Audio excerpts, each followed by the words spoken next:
자, 오늘 저희가 142편을 읽었는데요. 읽으신 소감이 어떠십니까? 느낌이. 굉장히 행복해 보인다. 아니면 굉장히 슬퍼 보인다.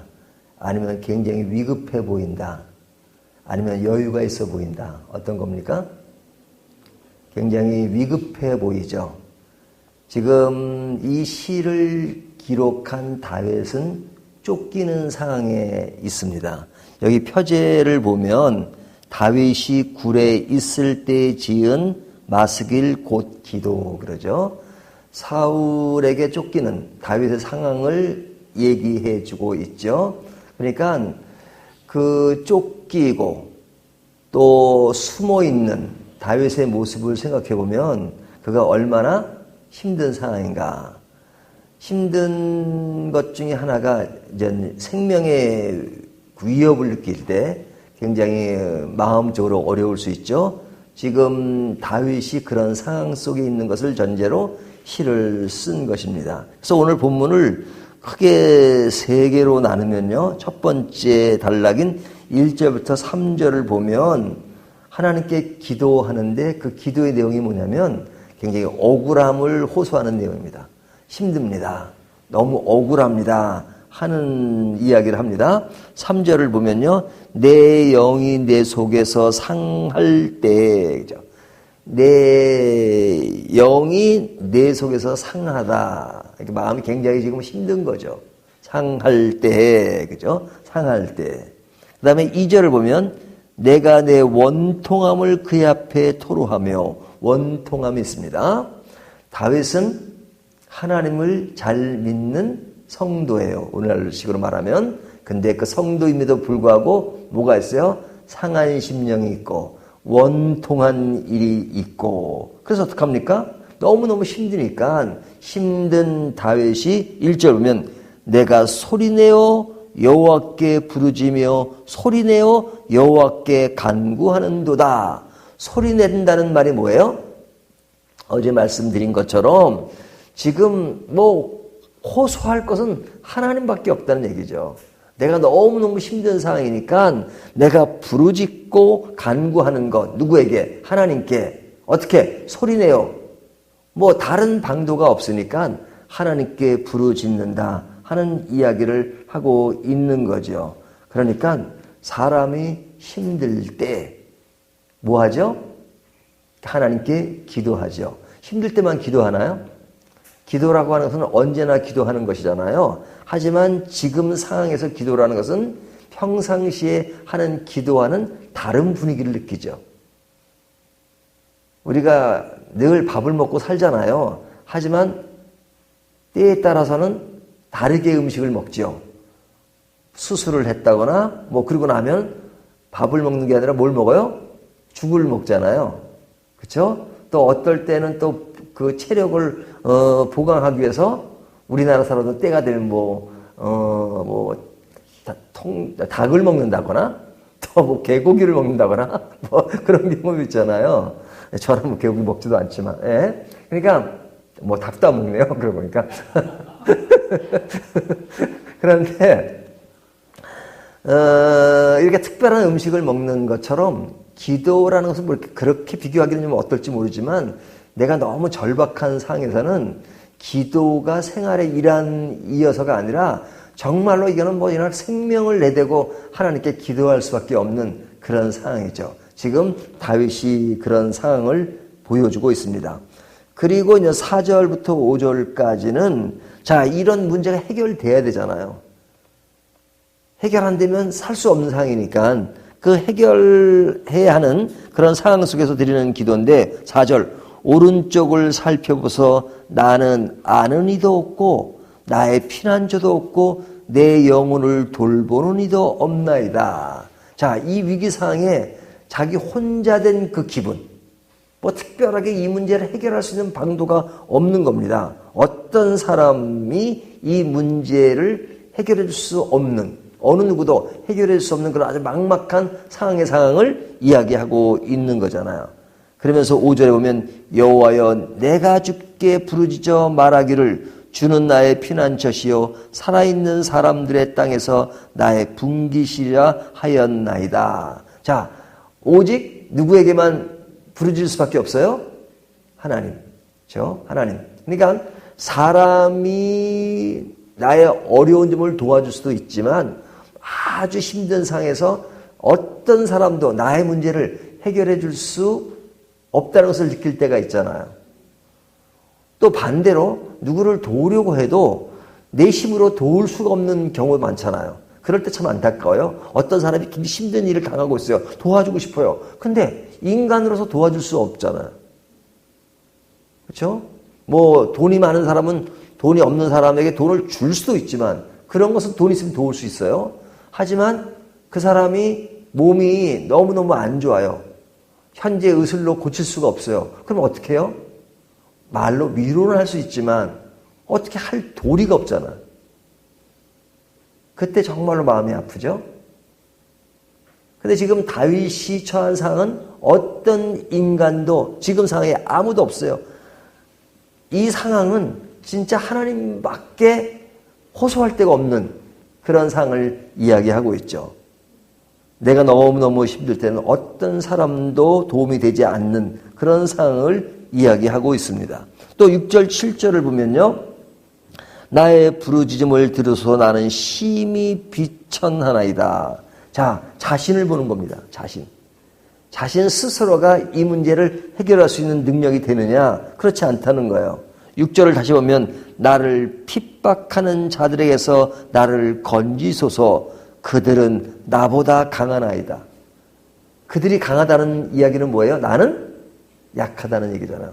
그러니까 내가 힘든 상황에는 나는 비천하고 나는 약하다 이렇게 고백하는 것은 내 힘으로 어찌할 바를 모르겠다 이거죠.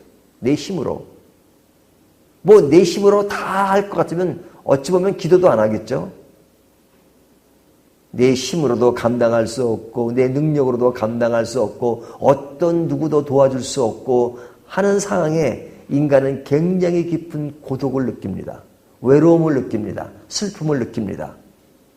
그러니까 그런 상황 속에서 할 수 있는 것이라고는 뭐예요? 7절 내 영혼을 옥에서 이끌어내사 주의 이름을 감사하게 하소서 주께서 나에게 갚아주시리니 의인들이 나를 들으리라.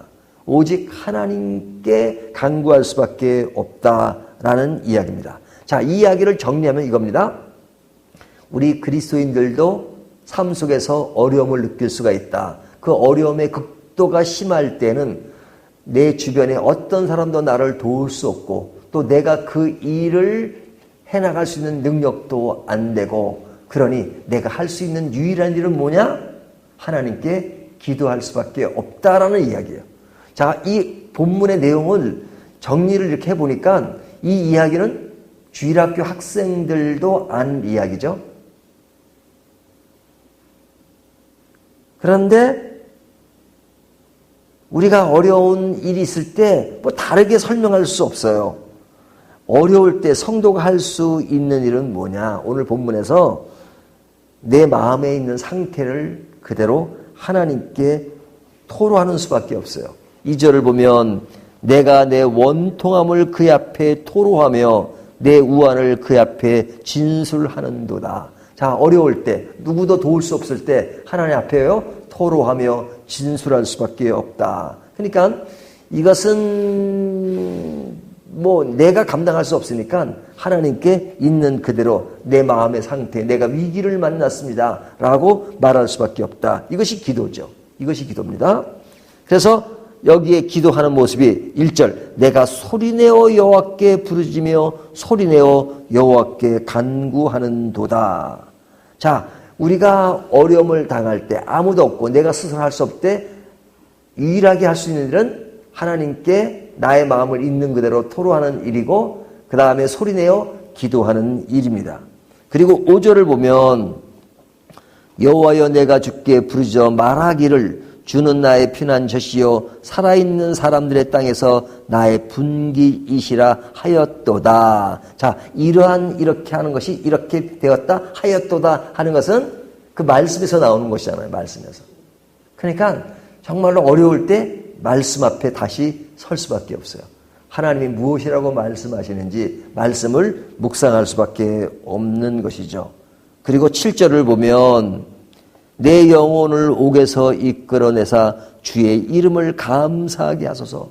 내가 감사할 수 있는 그런 마음을 허락해 주십시오 라고 하나님께 호소할 수밖에 없는 것이죠. 왜? 하나님의 도우심 외에는 해결될 방안이 없으니까 하나님 앞에 도울 수 있도록 기도할 수 있는 것에 감사할 수 있도록 해 주십시오. 그렇게 하는 내용이 오늘 본문 전부의 내용입니다. 자, 이와 같은 모습이 문제 해결이 아니라 그냥 인간 나약함을 호소하는 그 상태로만 보여져서 상당히 약해 보이는 그런 내용일 수 있습니다. 하지만 이 내용을 다시 한번 생각해 보면요. 하나님은 우리들에게 이와 같은 시련과 고통의 시간들을 통해서 오직 하나님만 의지할 수 있는 존재라는 것을 가르치십니다. 세상이 많이 달라지고 많은 조건과 많은 상황 이런 것이 좋아졌지만 너희들이 너희 힘으로 할 수 있다고 생각하느냐? 아니다. 오직 하나님만 할 수 있다는 것을 보여줍니다. 그것을 알고 따르는 것이 믿음이에요. 믿음이라는 것은 오직 하나님입니다. 하나님 외에 정답은 없습니다. 그것을 아는 것이 신앙입니다. 오늘날은 너무너무 좋은 상황들이 많아져서 하나님 외에도 정답이 있다고 생각할 때가 많아요. 하지만 성경에 하나님이 그 율법을 통해서 말씀하시는 내용들을 보면요. 하나님 외에 정답이 없다는 것을 은근히 가리키는 것입니다. 안식일 문제가 그 중에 하나예요. 안식일. 안식일은 뭐예요? 6일 동안 일을 하고 7일 동안 쉬는 거잖아요. 그 쉼의 의미가 뭐예요? 너희가 6일 동안 일하고 7일까지도 일을 하면 6일 동안 수입에 7일을 더하니까 더 많은 돈을 벌 수 있다고 생각하지. 그러니까 6일 동안의 돈이 너희의 노력으로 돈을 벌었다고 생각하지. 하지만 7일의 안식일을 통해서 뭐냐면 아니다. 너희들이 노력해서 버는 것이 아니라 하나님이 도우셔서 너희들이 살 수 있는 것이다. 그것을 위해서 한번 쉬어봐라 이거예요.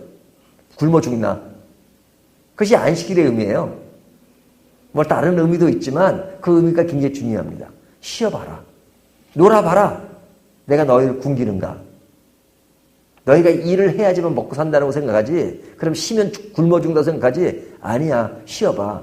그것을 통해서 뭘 깨달으라는 거예요?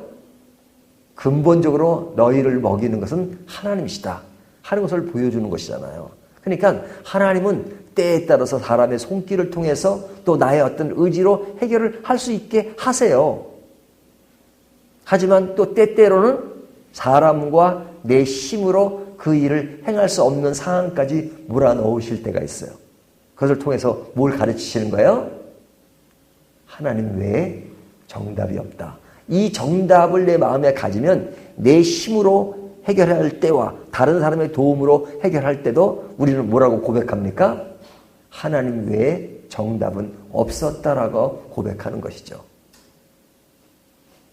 그 모든 것이 하나님 외에서 해결되는 것 같지만 그러나 믿음을 아는 사람은 이 모든 것도 하나님이 해결해 주셨다 하는 것을 고백하는 것입니다. 오늘 이런 고백을 통해서 우리도 하나님이 우리와 함께 하신다는 것이 얼마나 감사한 일인가.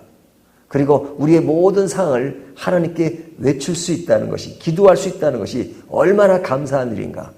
내가 힘들 때 하나님께 소리내어서 하나님 내가 너무너무 힘듭니다. 이렇게 나의 마음에 있는 것을 그대로 외칠 수 있는 것이 얼마나 감사하고 행복한 일인가. 그 상황 속에서는 모든 것이 해결되지 않는 것처럼 보이지만 그러나 하나님께 의지하면 하나님은 필요한 때에 해결해 주시고 우리를 선한 길로 인도하실 것이다.